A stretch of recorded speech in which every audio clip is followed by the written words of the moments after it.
ಹೊಸಕೋಟೆ ವ್ಯಾಪ್ತಿಯಲ್ಲಿ ಸುಮಾರು 135 ಮಂದಿ ಅಸ್ವಸ್ಥರಾಗಿದ್ದಾರೆ. ಎಲ್ಲರೂ ಕೂಡ ಏನು ಪ್ರಸಾದವನ್ನ ಸ್ವೀಕರಿಸಿ ನಿನ್ನೆ ಸಂಭ್ರಮ ಇತ್ತದಲ್ಲಿ ಸ್ವೀಕರಿಸಿ ಅಸ್ವಸ್ಥರಾಗಿದ್ದು ಅಂತಕ್ಕಂಥ ಒಂದು ಆರೋಪಗಳು ಅನುಮಾನಗಳು ಕೂಡ ಇದೆ. ಈಗಾಗಲೇ ಕೂಡ ಈ ಒಂದು ಪ್ರಕರಣದಲ್ಲಿ ಒಬ್ಬರು ಸಾವನ್ನಪ್ಪಿದ್ದಾರೆ. ಈ ವಿಚಾರವಾಗಿ ಮಾತಾಡೋದಕ್ಕೆ ಹೊಸಕೋಟೆ ಶಾಸಕರಾದಂತಹ ಶರತ್ ಬಚ್ಚೇಗೌಡ ಜೊತೆ ಇದೆ ಸರ್. ಅವ್ರ ಹತ್ರ ಮಾಹಿತಿ ತಗೊಂಡು ಹೋಗ್ತೀನಿ ಸರ್. ಈಗಾಗಲೇ ಕೂಡ 135 ಪ್ರಕರಣಗಳು ಪತ್ತೆಯಾಗಿದೆ, ಸಾಕಷ್ಟು ಚರ್ಚೆ ಆಗ್ತಾ ಇದೆ. ದೇವಸ್ಥಾನದಲ್ಲಿ ಕೊಟ್ಟಂತ ಪ್ರಸಾದದಿಂದ ಈ ರೀತಿ ಆಗಿದೆ ಅಂತಕ್ಕಂಥ ಆರೋಪಗಳು ಕೂಡ ಕೇಳಿ ಬರ್ತದೆ. ನಿಮ್ಮಲ್ಲಿರುವಂತಹ ಪ್ರಾಥಮಿಕ ಮಾಹಿತಿಗಳೇನು ಹೇಳುತ್ತೆ ಸರ್? ಮೇಲ್ನೋಟಕ್ಕೆ ನಮ್ಮಲ್ಲಿರ್ತಕ್ಕಂಥ ಮಾಹಿತಿಗಳಲ್ಲಿ ಇದು ಒಂದು ಫುಡ್ ಪಾಯ್ಸನಿಂಗ್ ಪ್ರಕರಣ ತರ ಕಾಣ್ತಾ ಇದೆ. ಯಾಕಂದ್ರೆ ಹೆಚ್ಚಿನ ಸಂಖ್ಯೆಯಲ್ಲಿ ಇವತ್ತು ಸುಮಾರು 135 ಪೇಷಂಟ್ಗಳಲ್ಲಿ ಒಂದು 80 ಭಾಗ ಅಸ್ವಸ್ಥರು ಮಹಿಳೆಯರೇ ಆಗಿರ್ತಕ್ಕಂಥದ್ರಿಂದ, ಮತ್ತೆ ಮೊನ್ನೆ 2 ದಿನದಲ್ಲಿ ಇದೊಂದು ವೈಕುಂಠ ಏಕಾದಶಿ ಮತ್ತೆ ಹನುಮ ಜಯಂತಿಯ ಉತ್ಸವಗಳಾದಂಥ ಸಂದರ್ಭದಲ್ಲಿ ದೇವಾಲಯಗಳಲ್ಲಿ ಪ್ರಸಾದಗಳ ಒಂದು ವಿತರಣೆ ಮಾಡೋದ್ರಲ್ಲಿ ಆ ವ್ಯತ್ಯಾಸದಿಂದ ಆಗಿರ್ಬೋದು ಅಂತ ಒಂದು ಮೇಲ್ನೋಟಕ್ಕೆ ನಮ್ಗೆ ಅನುಮಾನ ಇದೆ. ಅದನ್ನ ಇನ್ನು ಮುಂದಿನ ದಿನಗಳಲ್ಲಿ ಮಾಹಿತಿಗಳನ್ನೆಲ್ಲ ಕೂಡ ಸಂಗ್ರಹಣೆ ಹಾಕೊಂಡು ಕಲೆ ಹಾಕೊಂಡು ಎಲ್ಲಿಂದ ಇದು ಎಪಿಸೆಂಟರ್ ಎಲ್ಲಿಂದ ಪ್ರಾರಂಭ ಆಗೋದನ್ನ ಅಂತೇಳಿ ನಮ್ಮ ಏನು ಪೊಲೀಸ್ ಇಲಾಖೆಯವರ ಕಡೆಯಿಂದ ಇದೆ ಆ ಕಡೆಯಿಂದ ಕಾರ್ಯಾಚರ ಎಲ್ಲ ಕೂಡ ಪ್ರಾರಂಭ ಆಗುತ್ತೆ.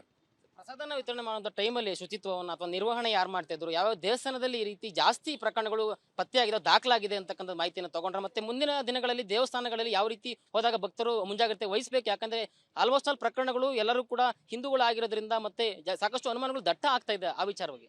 ಇವತ್ತು ಈಗಾಗಲೇ ನಾವು ನಮ್ಮ ಪೊಲೀಸ್ ಇಲಾಖೆ ಕಡೆಯಿಂದ ಎಲ್ಲರಿಗೂ ಕೂಡ ಮಾಹಿತಿ ಕೊಟ್ಟು ದೇವಾಲಯಗಳಲ್ಲಿ ತೀರ್ಥ ಆಗಿರ್ಬೋದು, ಪ್ರಸಾದ ಆಗಿರ್ಬೋದು, ಇವೆಲ್ಲವನ್ನು ಸದ್ಯಕ್ಕೆ ನಿಲ್ಲಿಸಿ ನಂತರ ಮತ್ತೆ ಪ್ರಾರಂಭ ಮಾಡೋ ರೀತಿಯಲ್ಲಿ ಸೂಚನೆ ನಾವು ಕೊಟ್ಟಿದ್ದೀವಿ.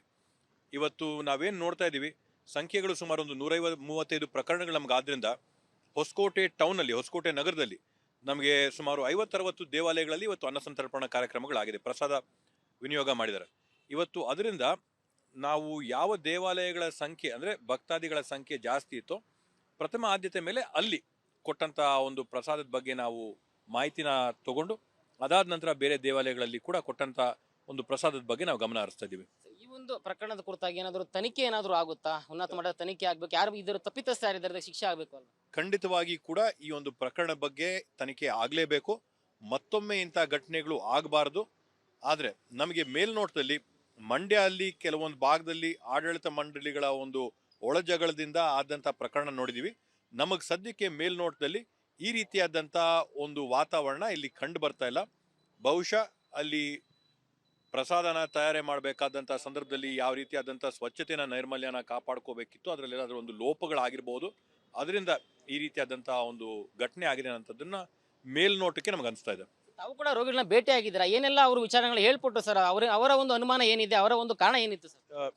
ಇವತ್ತು ನಾವು ಸುಮಾರು 2 ಆಸ್ಪತ್ರೆಗಳು ನಮ್ಮ ಸಿಲಿಕಾನ್ ಸಿಟಿ ಮತ್ತೆ ಕೆಂಪಣ್ಣ ಆಸ್ಪತ್ರೆಯಲ್ಲಿ ನಾವು ರೋಗಿಗಳನ್ನ ನೇರವಾಗಿ ಮಾತಾಡಿ ಸಾಕಷ್ಟು ಸುಮಾರು ಒಂದು 8-10 ರೋಗಿಗಳನ್ನ ಮಾತಾಡದಲ್ಲಿ ಒಂದು 7-8 ಜನ ಈಗ ನಾವು ದೇವಾಲಯಗಳಿಗೆ ಹೋಗಿ ಪ್ರಸಾದನ ತಗೊಂಡ ನಂತರ ಒಂದು 6 ಗಂಟೆಯಲ್ಲಿ 12 ಗಂಟೆಯಲ್ಲಿ ನಮ್ಗೆ ಈ ರೀತಿಯಾಗಿ ಹೊಟ್ಟೆಯಲ್ಲಿ ನೋವು ಬಂದು ಮತ್ತೆ ಲೂಸ್ ಮೋಷನ್ ಆಗಂಥದ್ದು ಪ್ರಾರಂಭ ಆಗಿದೆ ಅಂತ ಆ ರೀತಿಯಾದಂಥ ಮಾಹಿತಿನ ಕೊಟ್ಟಿದ್ದಾರೆ.